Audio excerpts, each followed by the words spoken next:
So, ladies and gentlemen, we're particularly delighted, especially delighted to have the U.S. Ambassador to Germany, Mr. John B. Emerson, as our guest today. He's been kind enough to come to Leipzig, I think twice in the last month, maybe, or very soonly. So, I mean, I guess we didn't treat you too badly the last time to decide to come back. So, was with the president through every step as the president was in Hanover for the trade fair talking about it. I saw you a lot on the news and all the pictures and the speeches, and a very important moment as we put in the program. The president was here really to talk trade and to have this political discussion per your question, and trying to convince people of the merits and make the case with CDF, Zahlen, Daten und Fakten, in as rational a way as possible. And Ambassador Emerson is really uniquely qualified. He comes from a substantial background in finance and business, worldwide operations. He comes from a background in politics. He had senior positions in the Clinton administration in the 1990s. He's been actively involved in the Democratic Party for, it's not diplomatic to say, but a good quarter century. At the highest levels in California, one of his homes, and at the national level. The point is that he brings together a unique combination of political experience, business experience, and diplomatic experience. And this crossroad can really see the kind of debate that we're talking about in terms of how do you bring these different constituencies together to make a democratic case, a convincing case, for why you change a country's rules. And what does a country get in exchange for that? Or, in the case of the European Union, one of the world's big experiments in trying to create cross-country governance and rules to allow for a different type of lifestyle and prosperity and a sense of well-being. I'll end my introduction of the ambassador with a line that I used the last time he was here, one that I like particularly in terms of university and students and social sciences and humanities, and thinking about different ways to get into activity working for diplomacy or international affairs. Ambassador Emerson has an undergraduate degree in government and philosophy from Hamilton College. In other words, he studied liberal arts. He studied liberal arts. He went on to study law at the University of Chicago, but that was his graduate work, if you will. He built a foundation on liberal arts. And so I always like to add that in the sense of there's always parents and young people, what the heck do I do with the liberal arts? Well, you become an ambassador. So with that, Ambassador Emerson, the floor is yours.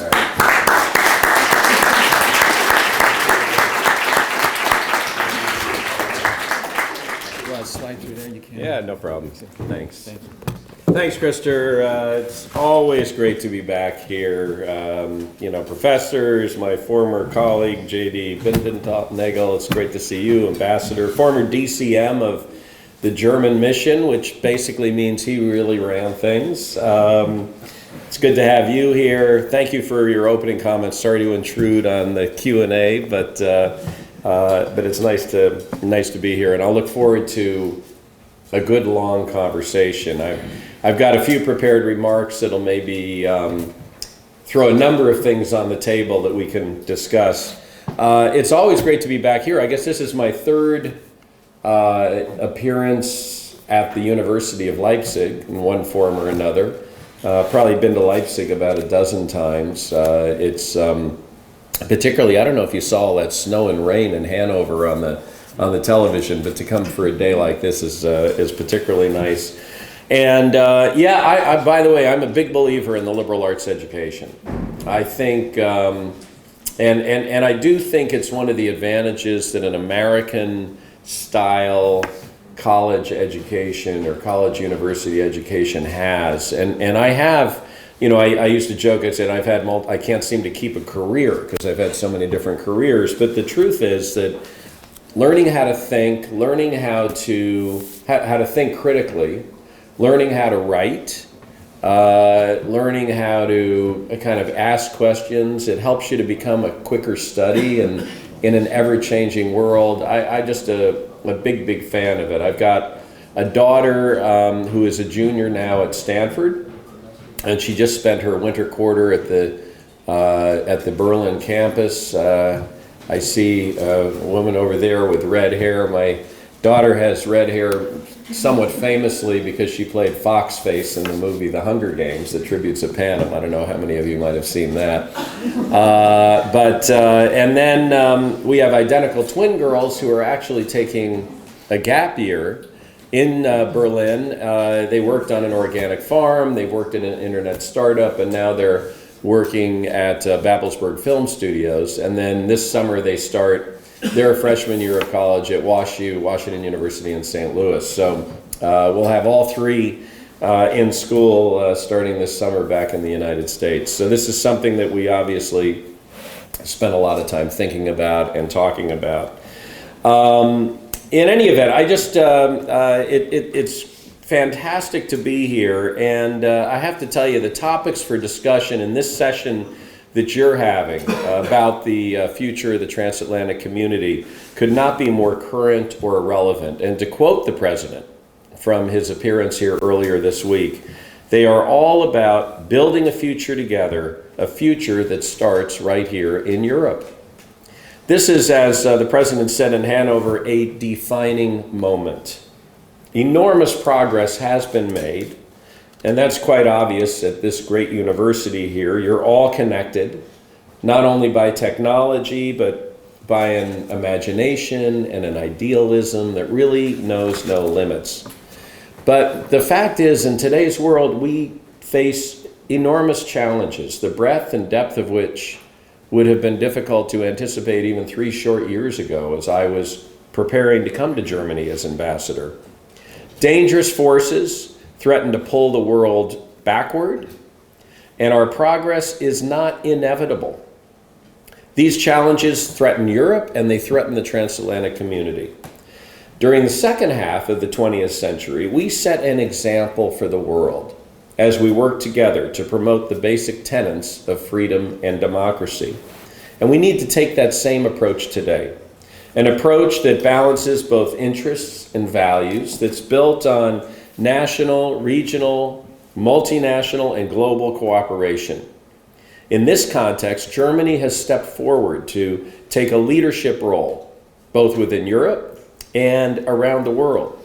As the largest European economy, and through its role in NATO, the EU, the OSCE, which it's now chairing this year, Germany has become an indispensable partner for the United States in promoting global security and prosperity, and in protecting the freedom, dignity, human rights, and of course the safety of people worldwide. In terms of innovation, Germany and the United States are also leading global partners. We celebrated that partnership this week at the Hanover Messe, which is really Germany's signature industrial trade show. This year, the United States was the partnership nation, and as you saw and as you mentioned, President Obama joined Chancellor Merkel on opening day. Some 350 American companies, 200 of which, by the way, were small and medium-sized businesses, signed up with our Foreign Commercial Service to be part of the U.S. pavilions that took place. It was divided up in 6 distinct industry areas. And we had local, state, and county development agencies there to try to help companies that want to invest in the United States cut through red tape. In other words, the fact of the matter is we do have, as demonstrated by Hanover, a close and vibrant relationship as friends, as trading partners, and as allies. Our political, economic, and security relationships, which are based on extensive people-to-people ties and really close coordination at the most senior levels of our government, are critical to shared prosperity and to continued stability. But the fact is we're not immune from those changes that are happening around the world. Consider this, and these are things you all have to deal with. The brutality of ISIL in Syria, Iraq, North Africa, and the metastasizing of terrorism into the West in the form of returning foreign fighters. The conflict in Syria that's evolved from a violent government crackdown against a peaceful protest movement to a government going to war against its own people, creating a flood of refugees. The Russian incursion into Ukraine and the annexation of Crimea, which really threatens our vision of a Europe whole, free, and at peace. The rise of the Taliban, again, in certain parts of Afghanistan. The prospect of a Brexit and the potential implications of what that means for Europe and the EU. The continuing economic crisis in Greece and the stratospheric youth unemployment in the southern tier of Europe.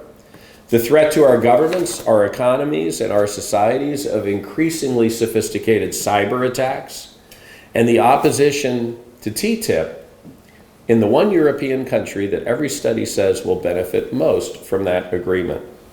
And yet on the positive side, enormous progress has been made through diplomacy on issues that have seemed intractable for years, in some cases for decades. The historic agreement that we reached regarding restricting Iran's development of nuclear weapons. The historic agreement in Paris last December addressing the threat of a changing climate.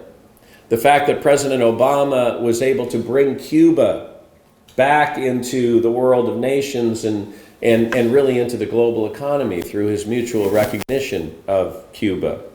And on the eve of the Munich Security Conference this past February, the international community took significant steps to begin the process of reaching a negotiated political solution to the conflict in Syria, which would have the effect of alleviating the enormous humanitarian catastrophe that has unfolded in that region. When the Ebola crisis hit, in my opinion, we kind of were a day late and $1 short in responding to that, but at one point we ultimately did respond, and Germany and the United States were right there together, sending troops, medical supplies, and humanitarian aid to help rebuild the public health infrastructure in that part of the world and ultimately contain the virus. And on each and every one of these issues that I've mentioned, the ones that are challenges and the ones that have been successes, the German-American relationship has been front and center, and Germany has played a leadership role. The highest profile issue of the moment, of course, is in Germany is the response of the Chancellor and really the German people to the rising number of refugees. And it has both foreign policy and domestic ramifications. And it's something I'd be happy to discuss at length when we have the Q&A period. But one thing is certain, both in its commitment to provide immediate assistance to refugees and to work toward a long-term solution, Germany has proved that it is living the values upon which the European project and the transatlantic community were forged. Values that are defined by hopes and aspirations of people everywhere, not just the people on either side of the Atlantic. And in many ways, now it may sound odd, but it's true, these values can actually be reinforced through the Transatlantic Trade and Investment Partnership, or TTIP agreement. The signature initiatives of U.S. trade policy are two multilateral trade deals, one that's called TTIP with the 28 members of the European Union, and the other one is called the Trans-Pacific Partnership, or TPP, with the 12 countries in the Asia-Pacific region. Both agreements are ambitious, comprehensive, and they embody high standards. They will allow us, and you can see by reading the TPP agreement, which is now online, they will allow us to create high and enforceable labor, consumer, and environmental standards, and to establish a high bar that the rest of the world has to meet if they want to engage more deeply in the global economy. And for those who are concerned about transparency of TTIP, which I think started out terribly, to be honest with you, and created sort of a vacuum that allowed a lot of the misperceptions about TTIP to, unfortunately, to take hold. The fact is that there are now literally thousands of pages, but many, many documents, including negotiating objectives, online in the EU website. We now, and this is unprecedented for any trade agreement, have allowed the members of the parliamentary bodies of not only the EU, but each and every one of the member states to see the documents that have been in fact negotiated and the draft agreements that are going, the drafts that are going back and forth. And of course, as I mentioned earlier, we have the TPP now fully online.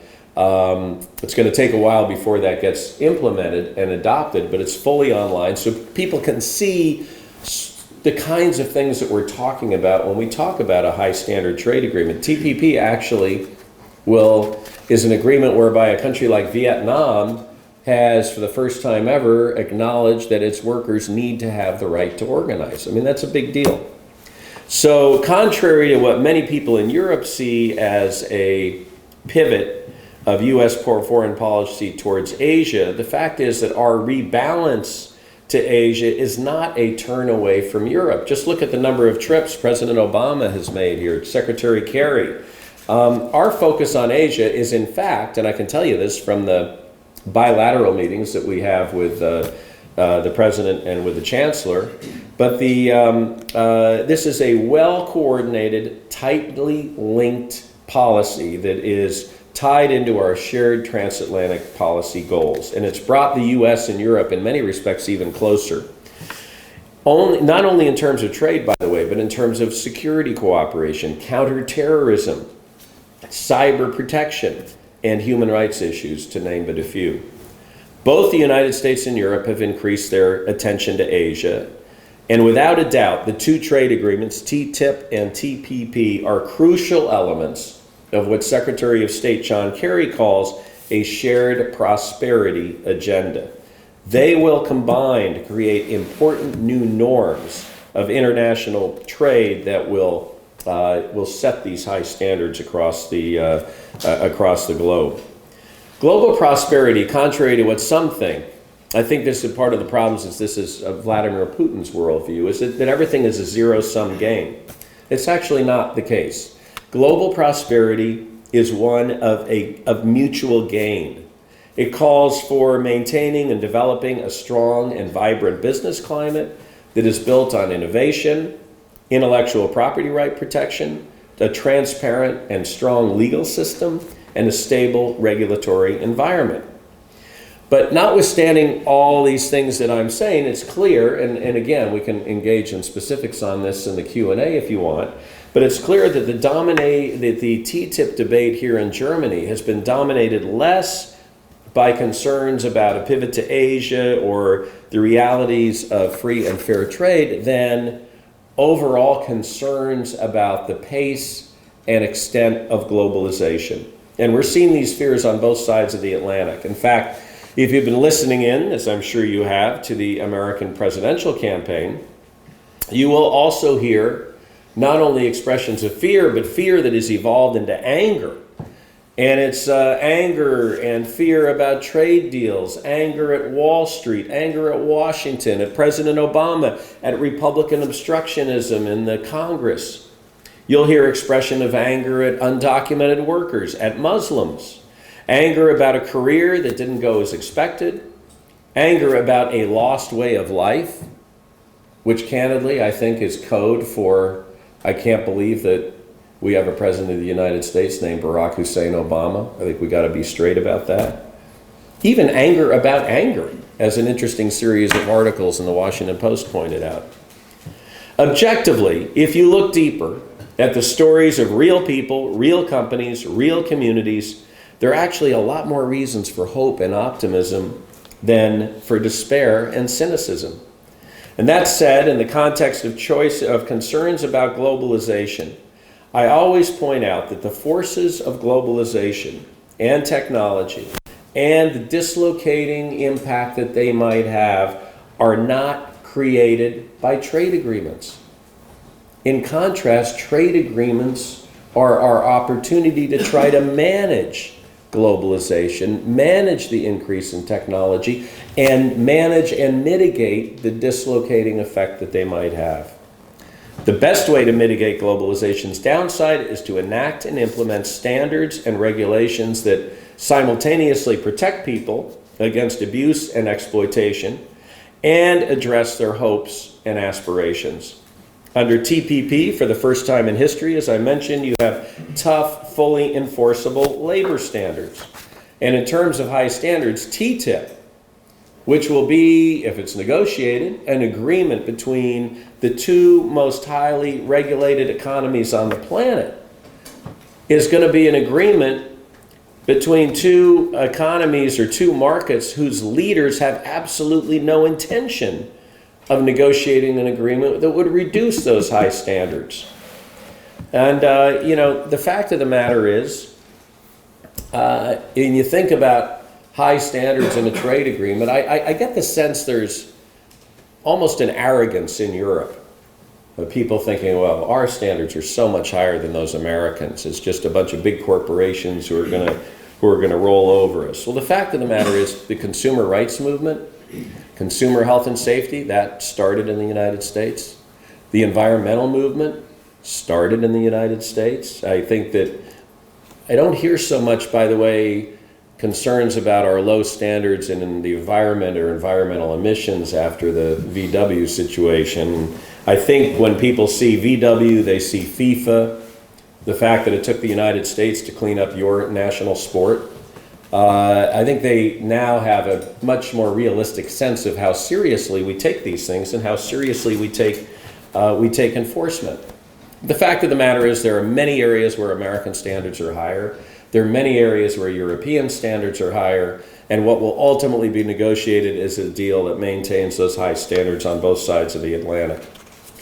Germany already benefits significantly from trade. Exports make up about 45% of its economic output. The United States is Germany's #1 customer worldwide, and Germany is our largest trading partner in Europe.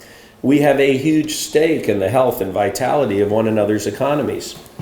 And, at a time when we see youth unemployment, particularly through the southern tier of Europe, and we see a migration crisis of historic dimensions, TTIP actually could be a cost-free jobs bill that will actually advance a pro-growth agenda in all 28 member states.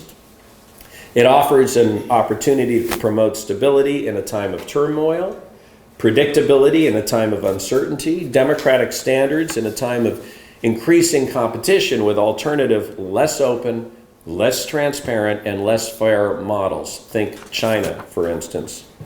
Our trade relationship is the largest and most successful in the world, but there are still unnecessary barriers that do nothing to protect consumers or workers or the environment, but simply, in effect, act as barriers for small and medium-sized companies to enter the other market. Let me give you an example of what I'm talking about. When you hear about TTIP's goal to harmonize standards or to do away with differences in standards, they're not talking about the big health and safety standards. They're talking about immaterial differences in rules and regulations that really, one way or the other, are going to be just fine. The best example of that in the auto industry. Okay, so American regulators and European regulators have come up with different rules regarding the placement of taillights on a car. In one market or the other, they have to be a little bit higher, a little bit lower, and they have to be a different color or a different hue. And there are a number of examples like that in the auto industry. Well, I guarantee you that when the regulators who wrote those rules get on an airplane, fly across the Atlantic with their family on a summer vacation, rent a car in the other market and drive around, they're not really worried about the fact that the taillights are different. They know that European cars are safe and that American cars are safe. And so what TTIP's trying to do is identify those kinds of immaterial differences in rules and regulations, that unless you're a big company that can have dual lines of production and hire armies of lawyers and lobbyists to help you address these differences in rules and regulations, you're just not going to have an opportunity to access those other markets. Those are the kinds of things where we can say, you know what, if it's good enough for you, it's good enough for me. Or let's create a mechanism where we really truly can come up with a single standard. So that's what we're talking about. The reality of TTIP is that the negotiations have made good and steady progress over the past 3 years. And they've in fact been intensified even this past week as we were in Hanover. But if we can't come to an agreement on TTIP by the end of the year, it's hard to see when that will ever happen. As you know from the presidential campaign, we have several candidates who, I would say, who have really embraced what has historically been an isolationist wing or an isolationist stream of thought within American society and within some American foreign policy circles, and indicated a willingness to move away from that long-held bipartisan consensus on foreign policy that is premised upon a strong commitment to NATO, a strong commitment to the transatlantic relationship is really a foundation of much of what we do around the world, and a commitment to increasing trade and economic prosperity around the world. So the reality is that there are a couple of these folks running. If if they get elected, they're not going to be for TTIP. They won't be for any of these major trade agreements. That's point number one. Number two, even if they're for it, they've got to appoint their economic team. That team has to get confirmed by the United States Senate. That can take weeks, months. They need to appoint their deputies. Then they're going to get together and set their priorities. And I guarantee you, whoever gets elected president is not going to get elected because they're out there talking about how great TTIP is. They're going to get elected, among other reasons, because they're going to be talking about things like economic disparity in the United States, stagnant wages of the middle class, the cost of college tuition, those kinds of things, right? So from an economic policy standpoint, they're going to start focusing on those issues, not on negotiating a big trade agreement. And then beyond that, whoever the trade representative is, and apparently Donald Trump has said he's going to be his own trade representative, so you can negotiate with him. We all know what a good negotiator he is. In any event, the fact is that the trade representative is going to look at what had already been agreed to between the Obama administration and the EU and say, I don't like that, that's not good enough, we need to be tougher here, blah, blah, blah. And who knows where we'll end up at that point. And then politics in Europe intercedes. You're going to have the French elections 4 months after the new American president is sworn in. You're going to have the German elections in September of 2017, about 5-6 months after that. And then 6 months later, you're going to have new EU elections. And one thing we know for sure, with the rise of AfD, which you guys, I think, are probably more sensitive to than many people in Germany, because there's so much of it coming from the former GDR. But we know for sure that these new parliaments that are elected are going to be less transatlantic oriented, less European integration oriented, and less free trade oriented than the parliaments that exist today. So the stakes are high. And as the president said in Hanover on Monday, the United States and the entire world needs a strong and prosperous and democratic and united Europe as a necessity for the world, because an integrated Europe is vital to our international order. And this is something that we can, that the TTIP negotiation and agreement can be a significant part of. Over the course of its 70-year history, the Hanover Messe has actually highlighted advances in industry and acted as a driving force in technical progress. And it's been a brilliant host for some of the most innovative companies, particularly German and American companies, showing off the global digitalization of manufacturing, advances in artificial intelligence, robotics, autonomous vehicles, 3D printing. By the way, I saw a 3D printed car, if you can believe that.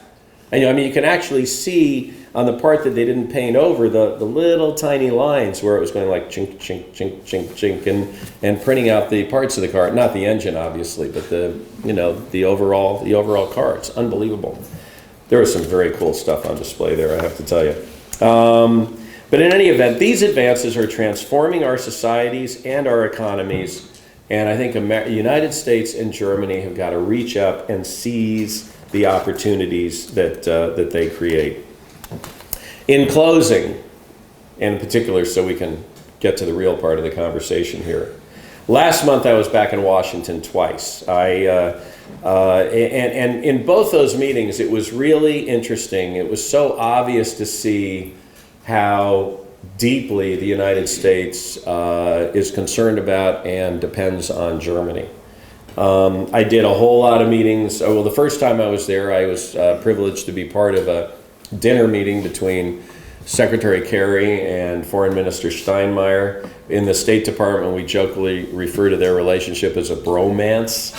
I mean, these guys get along really well. The second meeting was a Chief of Missions conference where they bring together all of our ambassadors from around the world, and we spend 3 days together. And after that, I went up to Capitol Hill. I had a whole series of meetings with senators and congressmen and all.